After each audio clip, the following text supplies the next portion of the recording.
Hari ini khotbah saya sebagai berikut di depan Anda. KKR Baptisan Roh Kudus, itu khotbah-khotbah saya. Kita akan belajar dari semuanya ini 1 Korintus 14. Mari kita buka bersama.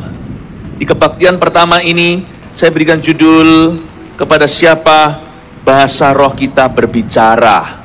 Kalau kita ngomong bahasa lidah itu kita ngomong ke siapa?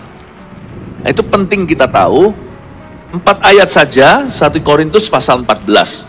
Tapi sebelumnya, kita bangkit berdiri sekali lagi yuk. Saya lupa, kita baca 1 ayat bersama-sama. Mari kita bangkit berdiri sama-sama. Ini kata-katanya Paulus. 1 Korintus 14 ayat 18. Ayat 18 dimunculkan dulu. 1 Korintus 14 ayat 18. Ya, sudah dapat semua? Iya, 18 ya. Terima kasih. Kita, oke. 1, 2, 3. Aku mengucap syukur kepada Allah bahwa aku berkata-kata dengan bahasa roh lebih daripada kamu semua. Sekali lagi kita baca, 2, 3. Aku mengucap syukur kepada Allah bahwa aku berkata-kata dengan bahasa roh lebih daripada kamu semua. Silakan duduk. Ini kalimat dari Rasul Paulus. Dia mengakui bahwa dia berbahasa roh lebih daripada jemaatnya. Tidak heran Rasul Paulus punya pelayanan yang sangat-sangat diurapi. Dia punya kehidupan doa yang sangat mantap. Dan Rasul Paulus seorang saksi, bahkan sampai jauh-jauh ke ujung bumi. Di zaman belum ada transportasi, dia bawa Injil kemana-mana hingga ke Spanyol segala. Bahasa roh itu bisa membawa kita jauh. Bahasa lidah bukanlah keharusan, maksud saya, kalau nggak mau ya nggak apa-apa, karena tidak mempengaruhi keselamatan kita. Siapa bilang kalau kita berbahasa lidah kita masuk surga? Bukan. Bahasa roh itu karunia. Tapi kalau disebut karunia berarti berguna dong.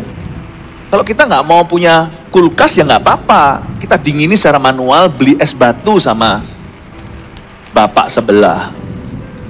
Boleh sih. Atau kalau kita nggak punya lemari, kita simpan semua. Di ruang tamu juga nggak apa-apa. Saya nggak berkata bahasa roh itu seperti perabotan, bukan.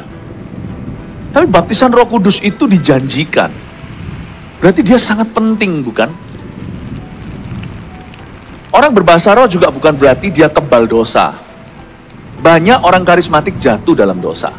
Malah justru kalau mereka jatuh lebih jadi bulan-bulanan. Mengapa? Padahal sebenarnya orang yang tidak berbahasa roh atau bukan dari golongan karismatik yang jatuh juga banyak.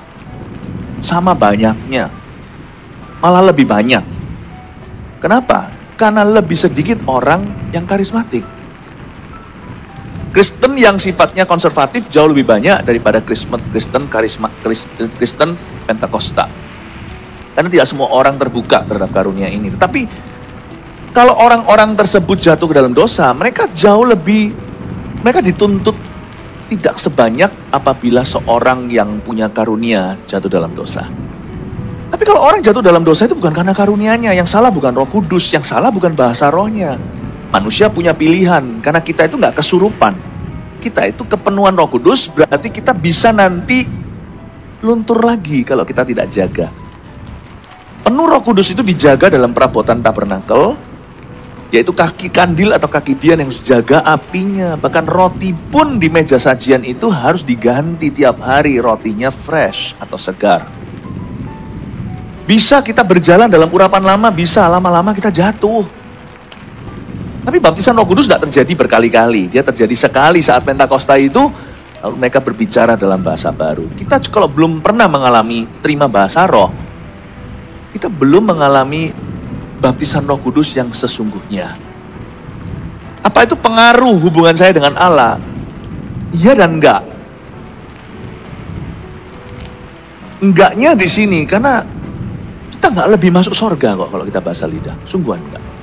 Tapi berpengaruh dalam spirit led life atau dalam kehidupan yang dipimpin dituntun Roh Kudus itu beda. Kisah para Rasul dibuka dengan kejadian Pentakosta. Kalau enggak gitu enggak ada sampai ayat pasal 28. Pasti beda, gereja pasti akan biasa. Semua berdasar rencana Allah. Tidak ada kesupranatural di dalamnya, tidak ada kebangunan rohani doa.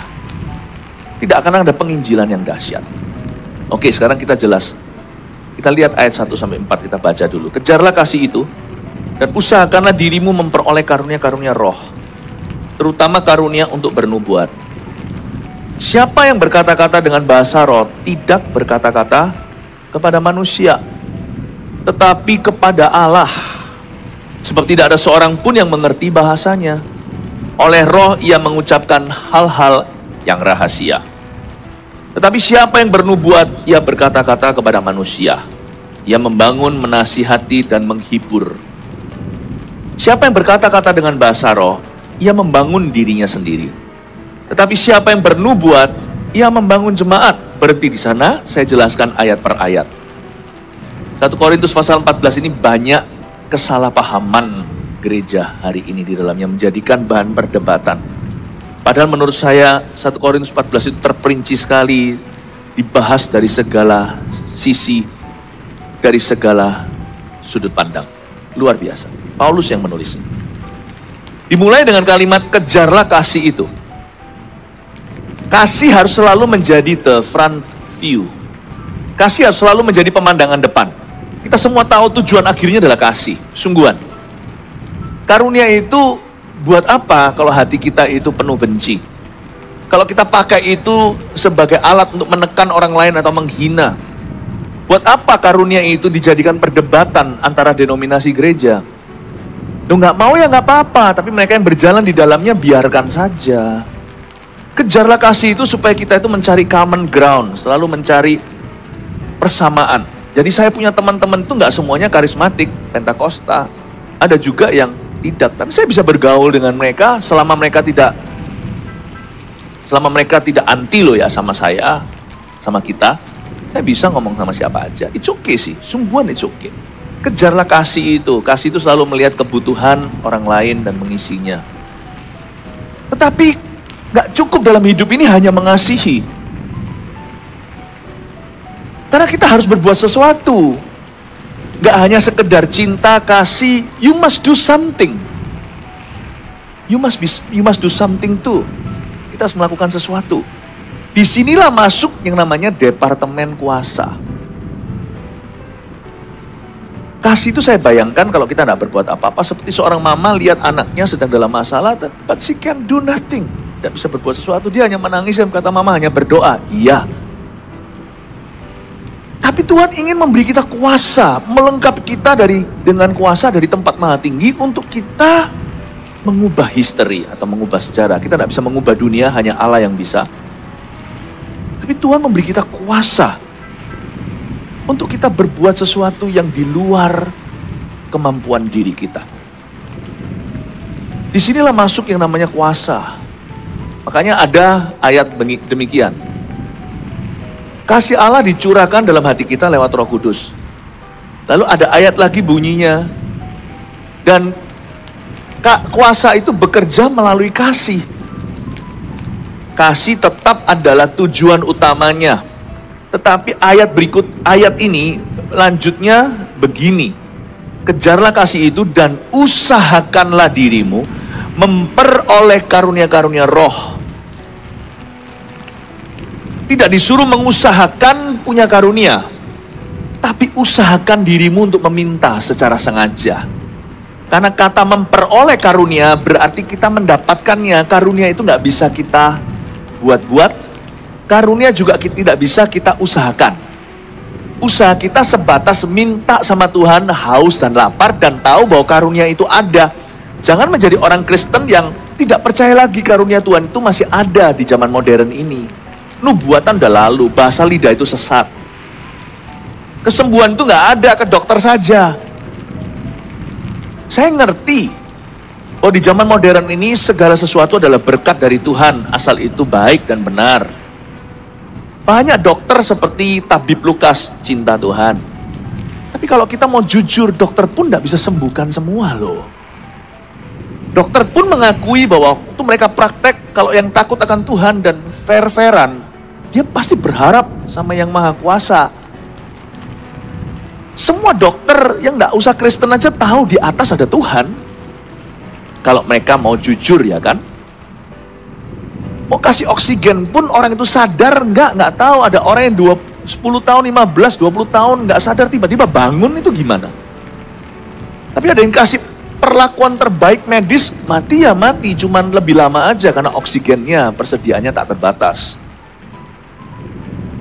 Kalau kita mau jujur ya, manusia itu terbatas kuasanya. Tuhan itu masih berkuasa kok, sekalipun ada teknologi. Tuhan itu masih maha kuasa.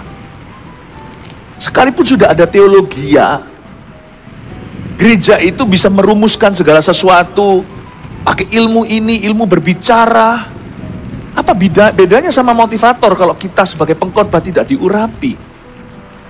The difference is the power of the Holy Spirit. Kuasa Roh Kudus. Itu bedanya.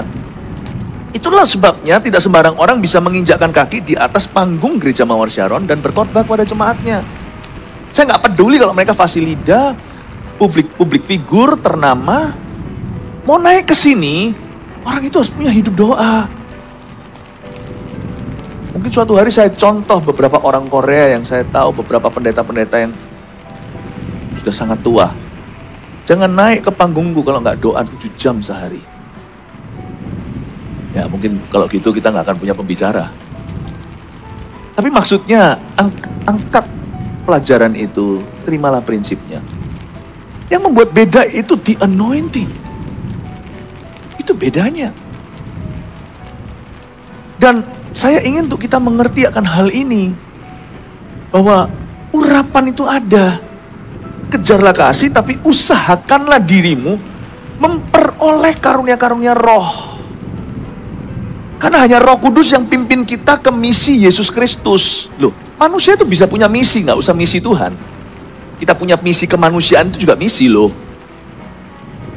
UNICEF, WHO, apalah organisasi, foundation, yayasan, ada banyak di luar sana, nggak usah yang Kristiani.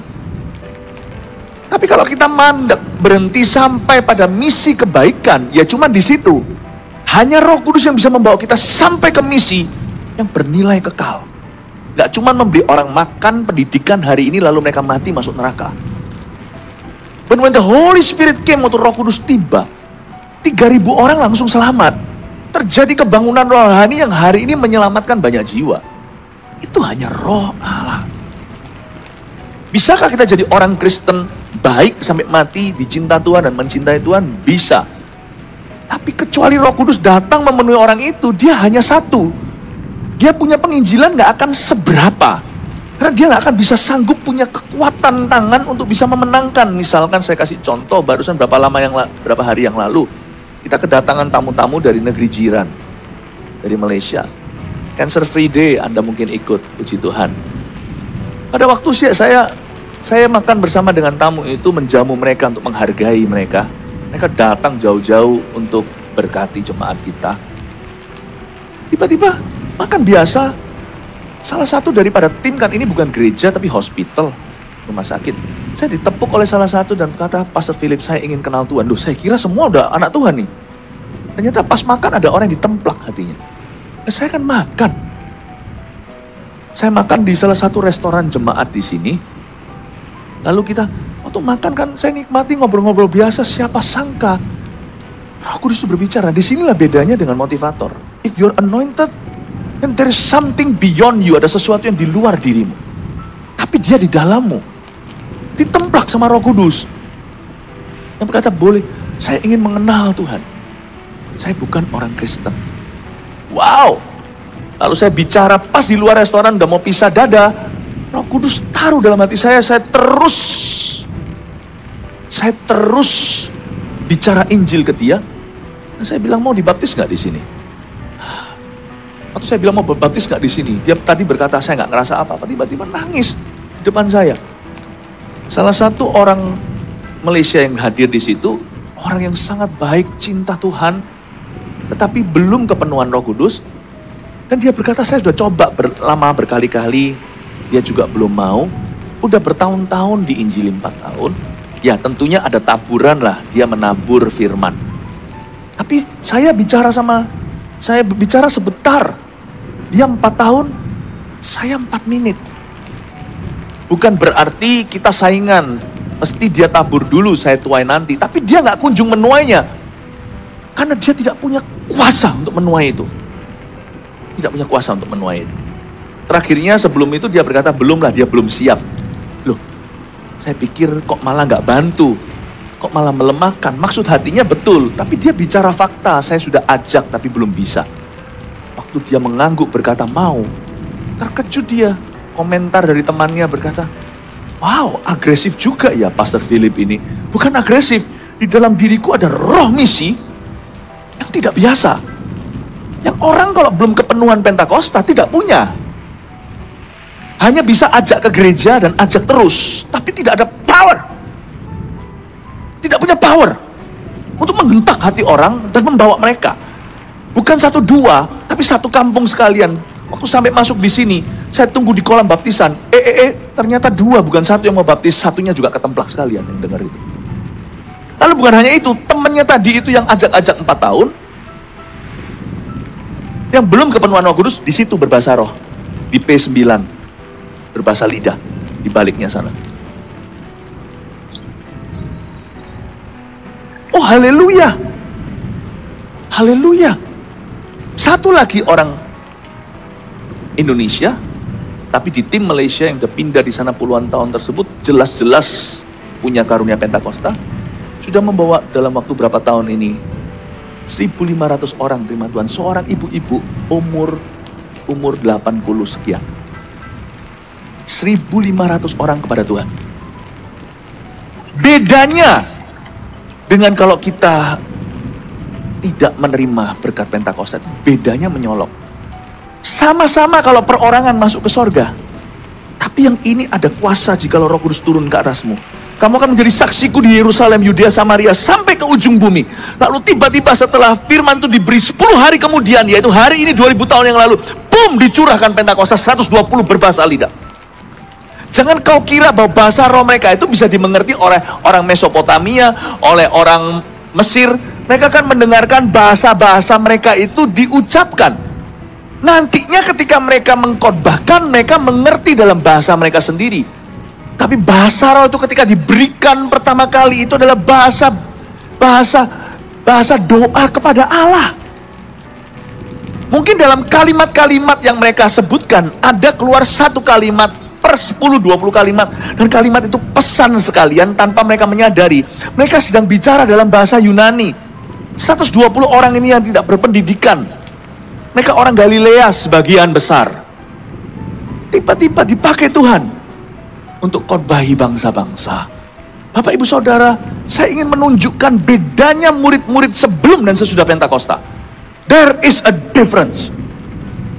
Masuk surganya nggak beda. Tampak kuasanya beda. Kejarlah kasih itu dan usahakan dan dirimu memperoleh karunia-karunia roh.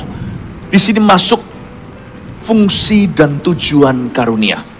Terutama karunia untuk bernubuat. Kenapa di sini di ayat pertama Paulus berkata, usahakan dirimu memperoleh karunia roh, terutama karunia untuk bernubuat. Apakah Paulus sedang membandingkan satu karunia dengan karunia yang lainnya? Yang mana lebih baik, yang mana lebih superior, yang mana lebih tinggi? Bukan. Paulus itu menimbang-nimbang gerejanya seperti apa, maka dia beri pesan yang pas.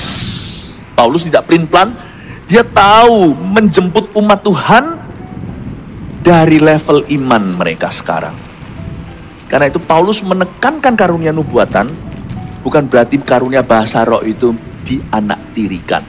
Tapi karena jemaat di Korintus itu, mereka underappreciate. Mereka itu suka meremehkan nubuatan. Tapi mereka itu overestimate, mereka itu terlalu berlebih-lebihan. Praktek mereka tidak sehat tentang bahasa lidah. Di gereja Korintus, the gift of tongues was abused. Di gereja Korintus, yang namanya karunia berbahasa roh itu disalahgunakan. Pemakaiannya tidak pas. Waktunya nggak benar. Dan masa mereka ini semuanya masih norak sama yang namanya karunia. Mereka mendewakan karunia, itu nggak boleh di gereja kita. Bahasa roh tidak kita dewakan. Dia menempati tempat yang pas saat ibadah.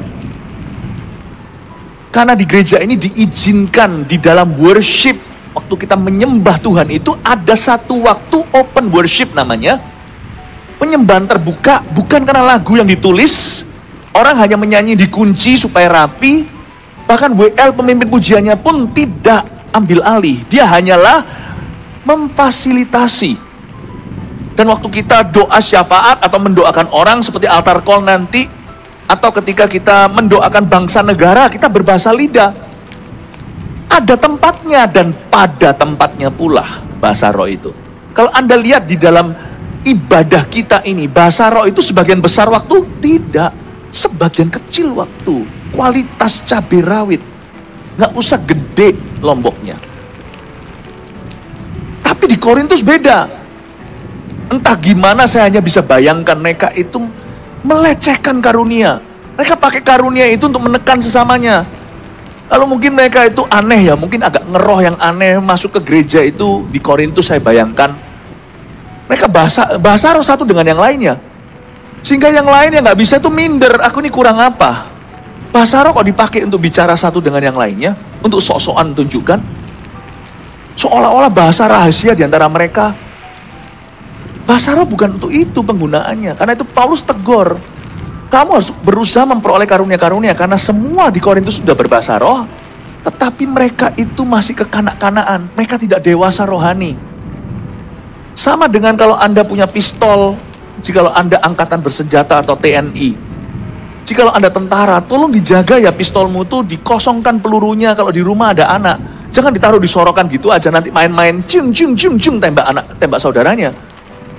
Di tangan orang yang masih kekanak-kanaan, karunia bisa bahaya. Tapi Tuhan tidak memberikan karunia berdasarkan kedewasaan semata-mata. Ayo kamu tunjukkan, kamu setia dulu, kamu dewasa dulu baru dikasih karunia. Maka namanya bukan karunia, namanya gaji saudara. Namanya salary. Karunia itu diberi cuma-cuma. Tetapi kita juga harus bertumbuh dalam firman. Makanya itu gembala sidang harus mengajarkan. Saya nggak tahu populer nggak topik ini, saya harus ajarkan sebagai gembalamu. Karunia itu gimana? Saya harus menjelaskan karunia bahasa roh yang kerap kali menjadi perdebatan. Saya harus menjelaskan dengan cara yang seimbang sehingga gereja kita bertumbuh secara sehat dalam pengetahuan. Bahasa roh itu penting sekali. Karena waktu kita berbahasa lidah, kita bicara kepada Tuhan. Nanti ibadah berikutnya saya jelaskan, siapa yang kita bangun waktu kita berbahasa lidah. Atau apa, lebih tepatnya apa yang sedang kita bangun waktu kita berbahasa roh. Bukan supaya orang yang belum berbahasa lidah di sini minder, bukan.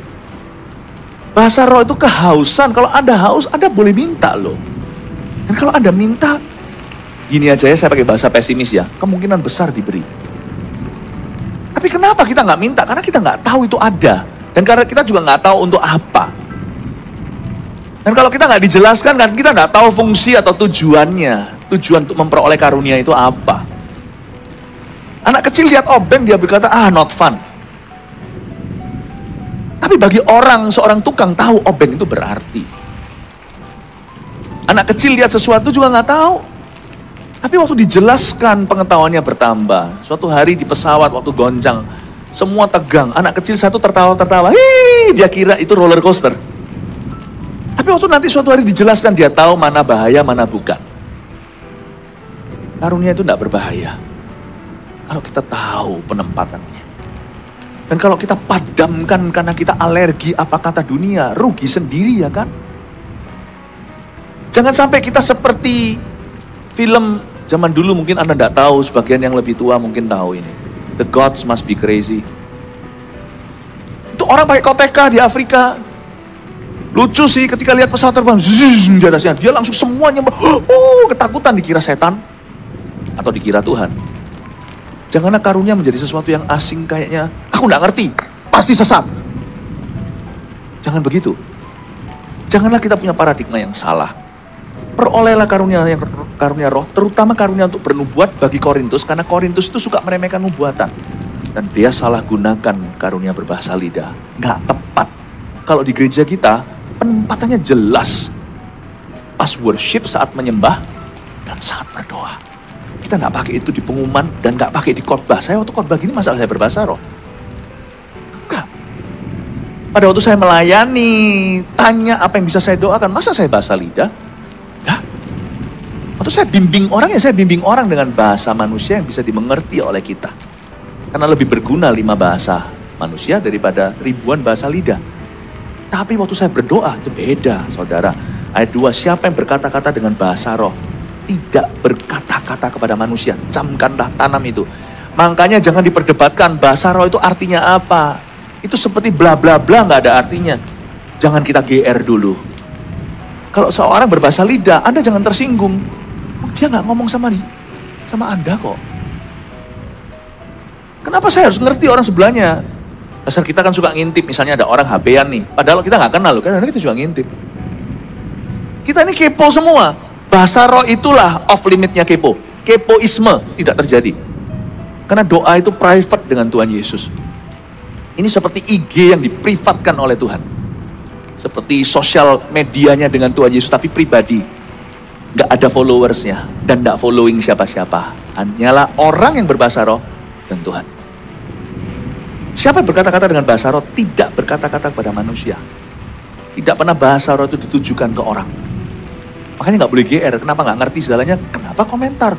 Kalau kita gak ngerti bahasa Jepang, jangan komentar. Bahasa Jepang kedengaran aneh. Bahasa Korea aneh loh. Oh itu ada gitunya.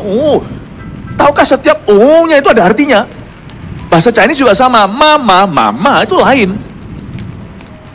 Tonasinya pun itu berarti. Bagi kita cuman gitulah. Itu beda. Itu lain artinya.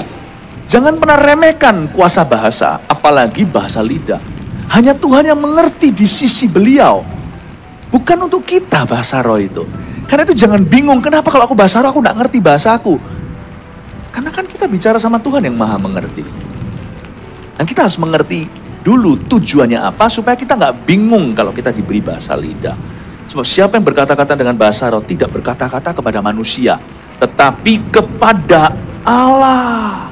Sebab tidak ada seorang pun termasuk orang yang mengucapkan bahasa lidah itu yang mengerti bahasanya.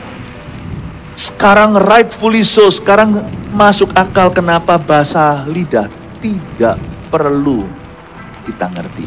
Tapi kan ada ayatnya, jangan bahasa roh kalau tidak ditafsirkan. Nah, siapa bilang kita tidak menafsirkannya? Kita menafsirkan bahasa lidah kita tanpa harus menerjemahkannya. Saya bisa khotbah sekarang tanpa catatan ini. Kalau bukan karena saya bahasa roh like crazy, kalau saya berbahasa lidah sungguh-sungguh tiap hari. Mana saya mampu masuk pewahyuan-pewahyuan baru. Semua yang saya katakan kepadamu, semua tindak tanduk saya di dalam iman, semua tuntunan Tuhan atas hidupku setiap hari, itu tafsiran bahasa rohku tiap pagi. Saya tidak pernah menulis sesuatu yang baru. Saya hanya dituntun oleh Roh Kudus. Tidak ada seorang pun boleh mengerti bahasanya. Bahasa lidah memang tidak untuk dipahami manusia, termasuk kita yang mengutarakannya. Tapi Pastor Philip, mana saya tahu bahasa roh itu saya ada-ada, saya buat-buat, atau dari Tuhan sungguhan. Ya kan? Udahlah. Manusia itu tidak sekreatif itu bisa menciptakan bahasa minion. Minion itu loh. Anda sadari nggak bahasa minion itu kalau Anda dengarkan juga ada bahasa Indonesia.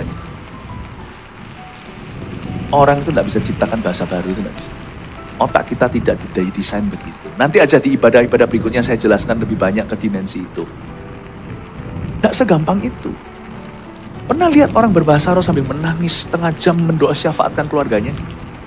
Sedangkan otaknya tidak fokus ke mulutnya untuk ngomong bahasa apa berikutnya atau kalimat atau kata. Dia nggak mikirkan hurufnya. Kok bisa ya? Itu pasti bukan keluar dari otaknya, karena otaknya engage. Dia sedang mendoakan sesuatu, mendoakan seorang keluarganya, anggota keluarganya yang sakit, atau yang anggota keluarganya yang murtad, atau mendoakan misi gereja dan para misionaris. Dia mungkin mendoakan rekan-rekan pelayanannya. Kok bisa ya? Otaknya itu engage, otaknya itu sudah fokus ke tempat lain. Kok bisa terus dari dalam dirinya mengalir luapan-luapan itu, luapan doa. Dan kita tahu dia segenap hati mendoakannya.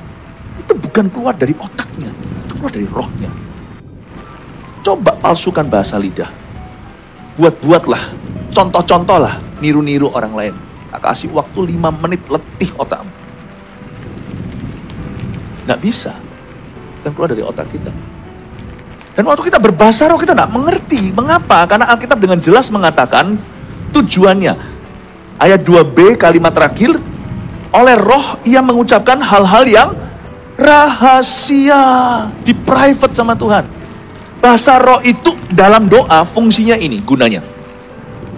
Jikalau kita berdoa di dalam nama Yesus dengan akal budi kita, Tuhan, aku berdoa untuk orang tuaku agar mereka panjang umur. Aku berdoa agar mereka sehat-sehat. Itu kita mendoakan apa yang kita sadari sebagai kebutuhan mereka. Atau apa yang menurut hemat kita. Itu perlu. Karena kita juga harus pakai akal budi kita berdoa. Aku akan doakan itu, aku doakan ini.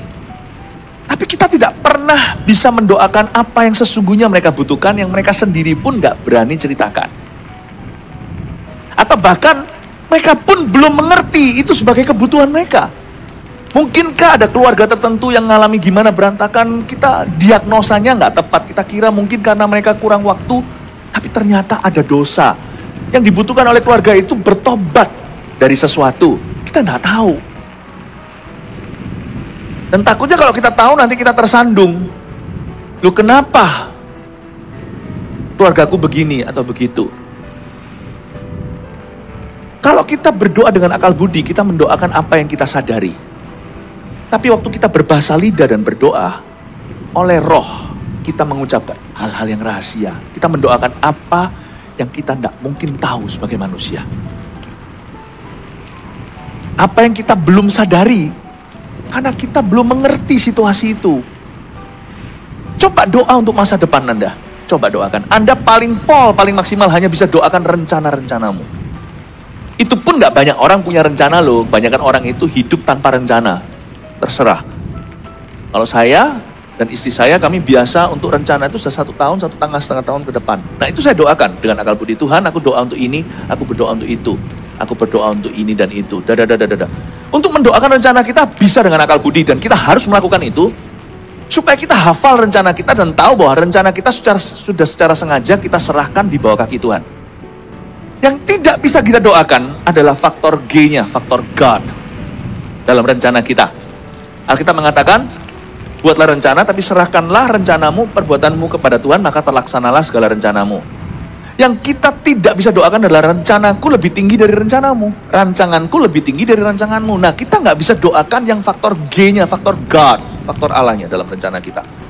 Yang rencana Tuhan lebih tinggi dari rencana saya. Kita hanya bisa doakan agenda kita,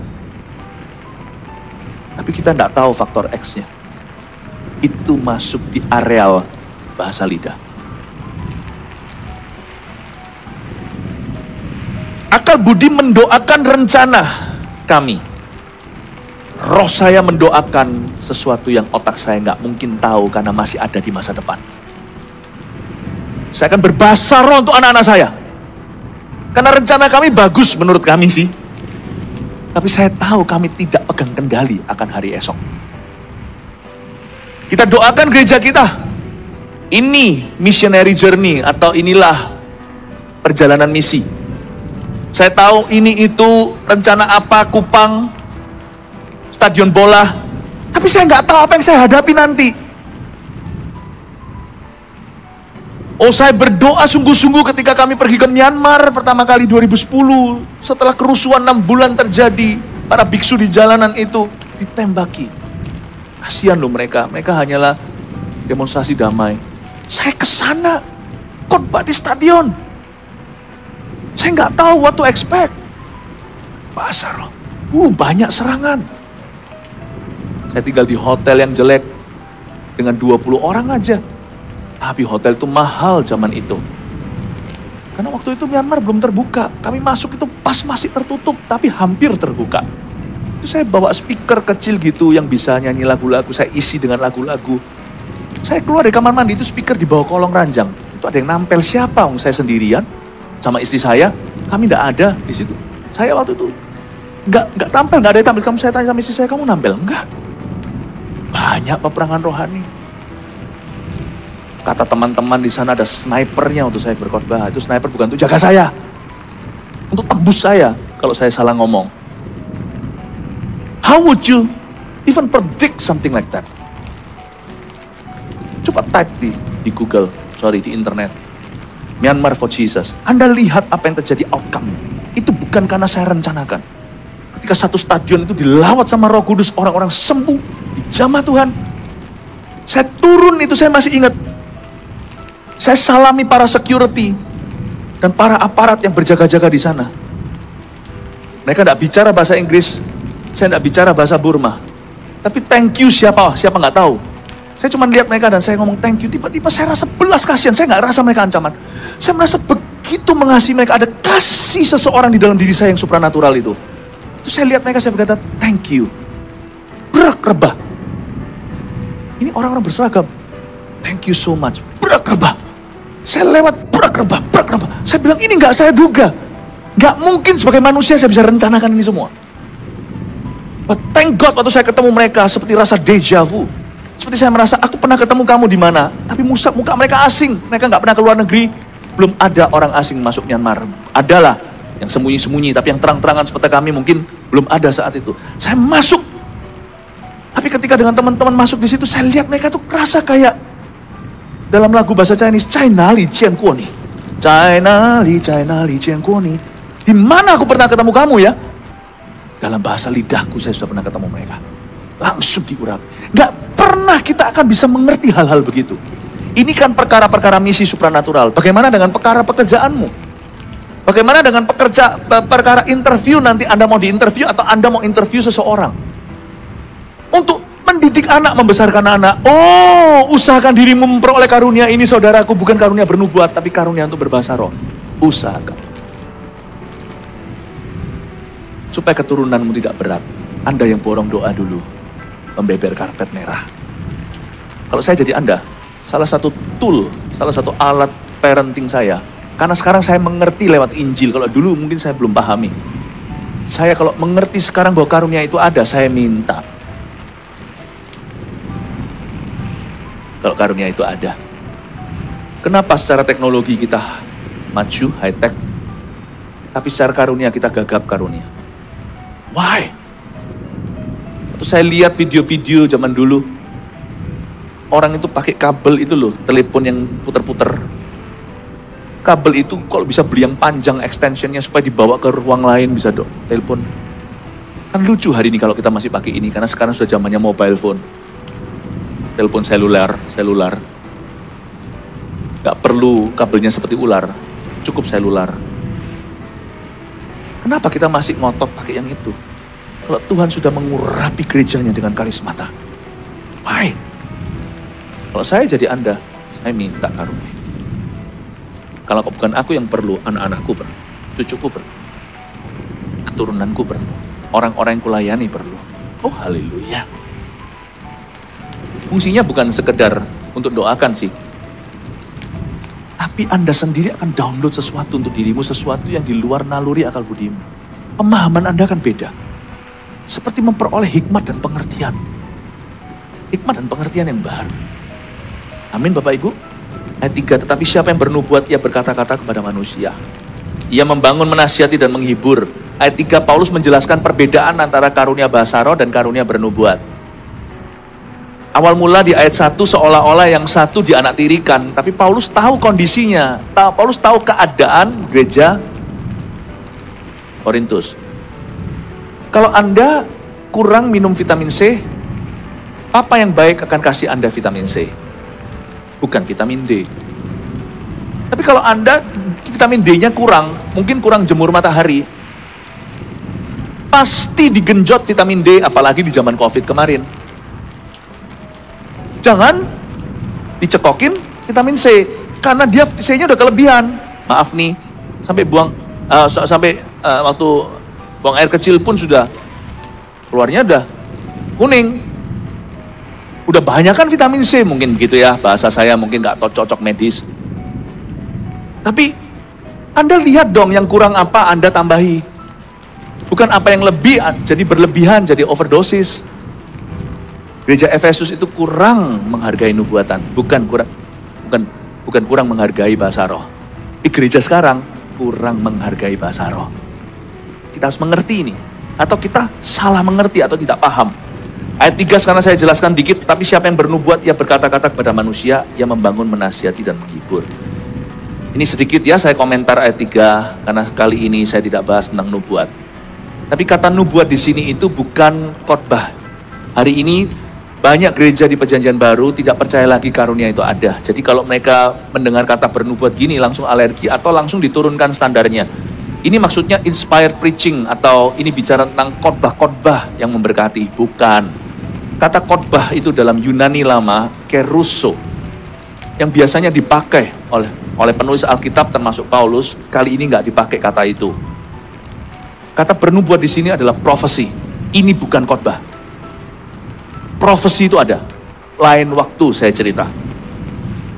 Tapi siapa yang bernubuat, ia berkata-kata kepada manusia. Nubuatan itu bukan bahasa lidah. Nubuat itu tuh bahasa manusia. Bisa dimulai dengan bahasa roh, lalu ada karunia untuk menafsirkannya. Tapi yang pasti sampai pada pendengar sudah dalam bentuk bahasa manusia yang bisa mereka mengerti. Karena bahasa lidah adalah kepada Tuhan, nubuat adalah kepada orang. Ia membangun, menasihati, dan menghibur. Saya kasih sedikit aja peringatan untuk hati-hati. Nubuatan itu sebagian besar itu selalu positif sifatnya. Jadi kalau ada orang pakai nubuatan untuk menggait orang untuk jadian, untuk minta uang, Tuhan berkata, atau supaya Anda menjadi jodohnya padahal Anda tidak cinta, nah itu bukan nubuatan.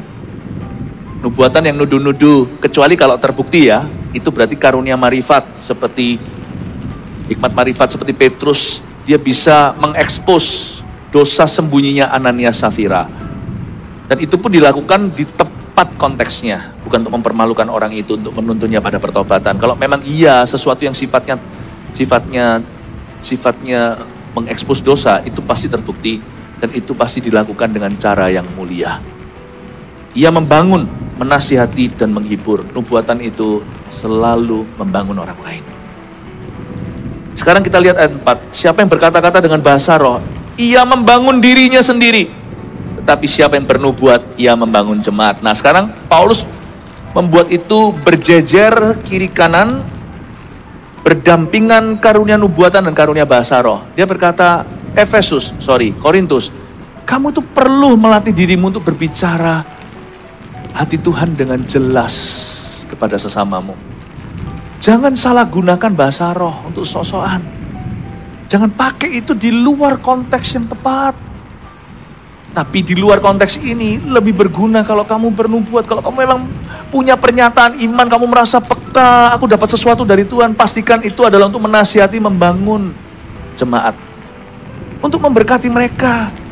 Pastikan murni juga praktek Anda. Paulus itu bagus. Dia tidak cut off mereka, tidak langsung larang mereka mentah-mentah. Dia berkata, kalau kamu suka perkara-perkara roh, ini aja, belajarlah bernubuat. Tapi pastikan untuk membangun, menasihati, menghibur ya. Bukan untuk cari keuntungan. Paulus ingatkan mereka, tetapi siapa yang berbahasa roh, ia membangun dirinya. Dia bangun dirinya itu maksudnya apa? Waktu kita berbahasa lidah, nanti kebaktian 2 saya jelaskan. Dia membangun manusia rohnya.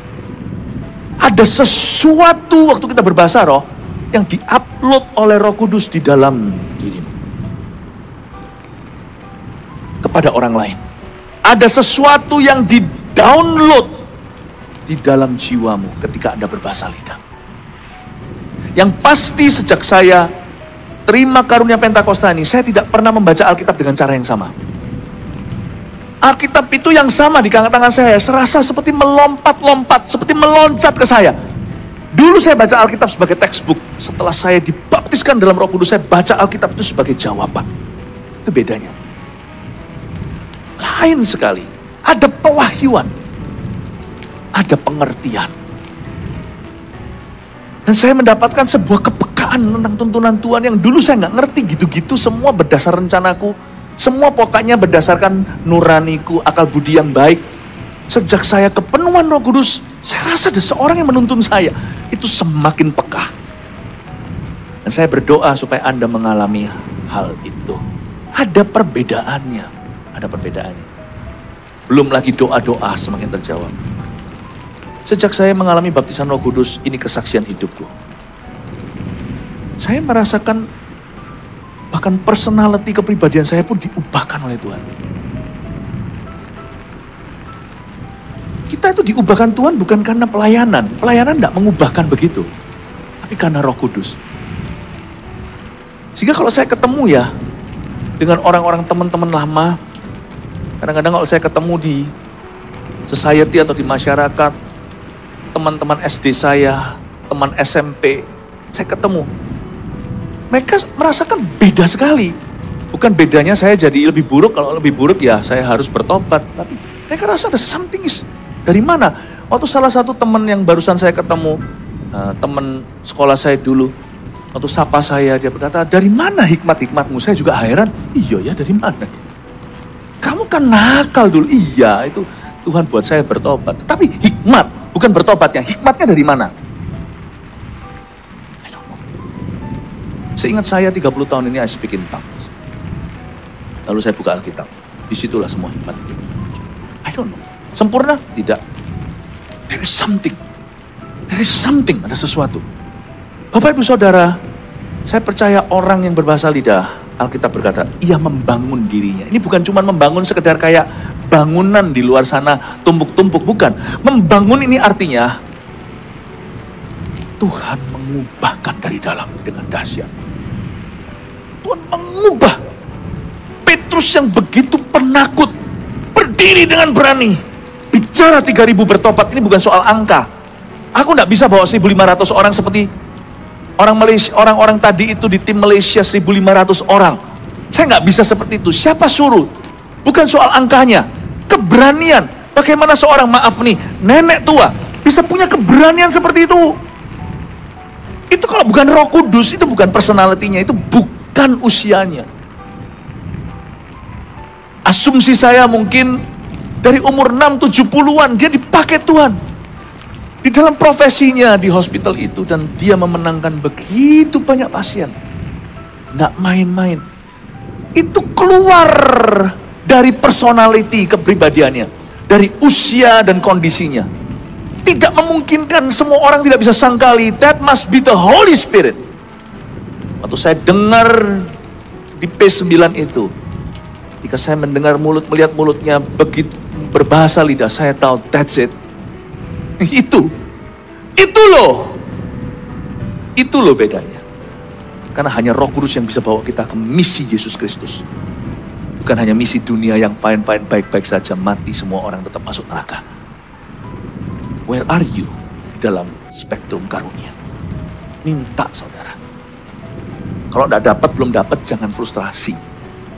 Keep asking. Saya dapat bahasa roh, mau tahu di mana? Di dalam WC. Tuhan tuh punya selera humor, karena saya dulu suka mentertawakan orang yang berbahasa lidah. Dulu saya suka menghina karena saya kecewa. Saya masih ingat di Vancouver, Kanada, dari 100 orang jemaat, kasarannya jumlahnya, semua dapat. Ibu saya dapat, saudara saya dapat,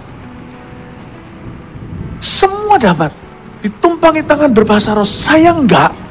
Karena saya hanya bergantung logika, sombong sekali saya. Saya enggak berkata kalau kita penuh Roh Kudus itu enggak pakai otak. Enggak. Semua yang saya lakukan sekarang ini pakai otak. Tapi beda levelnya, dibawa pada pembaharuan akal budi. Ada anointing, ada urapan. Dan waktu saya menghina gitu, Roh Kudus ingatkan saya, karena kamu enggak percaya. Dalam hal ini, Philip, lebih dari itu. Kamu menghina. Orang lain cuma enggak percaya, kamu menghina. Saya tobat. Rugi sendiri kan orang lain dapat. Dan mereka mulai dipakai Tuhan, saya enggak. Saya hanya ingin aja, cuman sampai berhenti di mengasihi, tapi tak bisa berbuat sesuatu. Saya salah paham dengan karunia itu. Masuklah saya ke WC, ke kamar mandi waktu itu rumah kami. Saya tinggal di basement atau di ruang underground. Saya masuk di WC yang sebelah ruang cuci-cuci, mesin cuci baju. Saya masuk ke situ dan saya teriak sama Tuhan dalam hati saya. Aku mau sekarang, ampuni aku mau. Karena aku mau ya Tuhan, menjadi saksimu yang berani. Kau tahu Philip ini pemalu, ini gak bisa ini. Kalau bukan Tuhan yang ngefuri saya dari dalam, mengubahkan secara dahsyat. Kalau bukan karena aku dibangun di atas sesuatu yang baru, aku nggak bisa loh Tuhan. Aku mau Tuhan, aku mau bisa berdoa nggak cuma 5 menit kehabisan kosakata. Aku mau berdoa kalau bisa berjam-jam, nggak janji sih. Tapi paling tidak target saya 20 menit setengah jam. Saya bisa doa syafaatkan hal-hal yang perlu, mulai dengan keluarga sampai semua orang. Bahkan Tuhan bisa pakai saya untuk mendoakan bangsa-bangsa. Bahkan saya belum ke situ, mana pernah tahu saya suatu hari ke bangsa-bangsa. Saya nggak pernah mimpi muluk-muluk. Pokoknya saya bisa mendoakan cukup. Tapi aku mau bisa berdoa Tuhan secara efektif. Aku mau Tuhan. Belum saya ngomong di shower itu bahasa lidah langsung. Yang ketinggalan, domba terakhir 199 dapat, yang satu melongo. Tuhan baptiskan di kamar mandi supaya saya tahu bahwa saya itu bukan siapa-siapa, bukan apa-apa. Karunia yang saya dapatkan itu di toilet. Karunianya mulia. Saya hanya level toilet iman. Karena itu jangan lupa, semua ini bukan karena gagah perkasa, tapi karena Roh Allah. Jangan pernah di sini merasa, tapi imanku tidak segunung. Belajar dari saya, imanku setoilet. Dikasih sama Tuhan. Makanya saya ngomong secara pesimisnya, kemungkinan besar kalau Anda belum berbahasa roh, Anda mau. Kemungkinan besar dikasih. Karena Bapa memberi Roh Kudus pada barang siapa yang meminta. Bukan kalajengking, bukan batu, barang siapa meminta roti. Kasih tepuk tangan, Bapak. Jika diberkati, silakan membagikan untuk memberkati orang lain.